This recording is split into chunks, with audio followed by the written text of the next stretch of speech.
அல்லேலூயா ஸ்தோத்திரம். பிளஸட். இன்னைக்கு ஏசப்பா நம்மளை கண்மணி போல காலை முதல் இந்த நேரம் வரை நம்மளை கண்மணி போல காத்துக்கிறாங்க.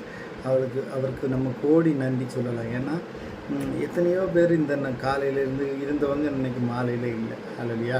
இப்படிப்பட்ட சூழ்நிலைகளில் நம்ம ஆயுசு நாட்களை எப்படி கூட்டலாம், அதுக்கு வேதம் என்ன சொல்லுகிறது, ஈஸியான வழிகள், அதை நம்ம கற்றுக்கொண்டு அதை நம்ம செயல்படுத்தினா அது நம்ம வாழ்க்கையில் கண்டிப்பாக பூர்த்தியாகும். ஹல்லேலூயா.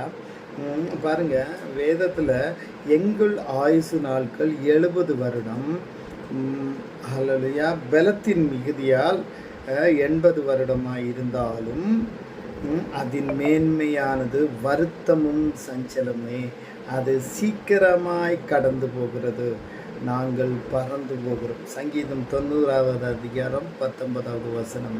ஆனால் வேதத்தில் ஏசப்பா ரோமர் 10வது அதிகாரம் 8-9 சொன்னது போல், ஹல்லேலூயா, மரித்தோரிலிருந்து உயிர்த்தெழுந்த ஆவி நமக்கு கிட்ட இருக்கும்போது இந்த மரணமே நமக்கு இல்லை. நம்ம அந்த கான்ஃபிடெண்ட்டாக நம்ம தேவனுடைய சுவிசேஷத்தை நம்ம சொல்லும்போது சொல்ல சொல்ல நமக்கு அந்த சுவிசேஷத்தை எப்படி பிரசங்கிக்கணும், நம்ம எவ்வளவு பலமாக இருக்கணும், நம்மளுடைய ஆயுசு நாட்கள் எப்படி இருக்கணும்னு தேவன் பார்த்துக்கொள்வார். கவலைப்பட வேண்டாம். ஆனால் வேதத்தில் வசனம் இருக்குது, அந்த வசனத்தையும் நம்ம பின்பற்றணும். அல்லேலூயா.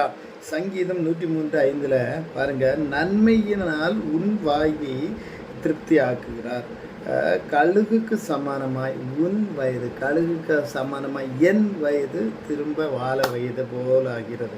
உண்மையிலேயே ஹல்லேலூயா, அப்படிப்பட்ட சூழ்நிலைகளை நம்ம இருக்கணும்னா சில காரியங்கள், ஹல்லேலூயா, யோபு 33:25 என்ன சொன்ன, அவன் மாம்சம் வாலிபத்தில் இருந்ததை பார்க்கிலும், ஹல்லேலூயா, ஆரோக்கியமடைந்து தன் வாழ வயது நாட்களுக்கு திரும்புகிறான். அதாவது சின்ன வயசில் வாலிப வயசில் எப்படி இருந்தானோ அது அப்படியே ரிட்டர்ன் ஆயிடுச்சு. அதனால் நம்ம சரீரத்தில் உள்ள பலவீனங்கள் நம்ம கர்த்தருடைய பாதத்தில், கர்த்தருடைய ஊழியத்திற்கு, கர்த்தருடைய சுவிசேஷத்துக்கு நம்ம என்ன செலவிடுகிறோமோ, உண்மையாக நம்ம என்ன செலவிடுகிறோமோ, வேதத்தில் இருக்கக்கூடிய காரியங்களை கற்று தேர்ந்து எழுத நாக்கு எழுத்தாணிகள், அந்த நாக்கில் அந்த எழுத்தாளிகள் எழுதுகிற நாக்கு எழுதுகிற ஒரு பெண்ணு போல், அந்த பெண்ணு வார்த்தை நாக்கில் இருக்குது. ஜீவனும் மரணம், அல்லேலூயா, நன்மையும் தீமையும், சமாதானமும் சந்தோஷமும் எல்லாம் வேதத்தில் கொடுத்துருக்கு. அதை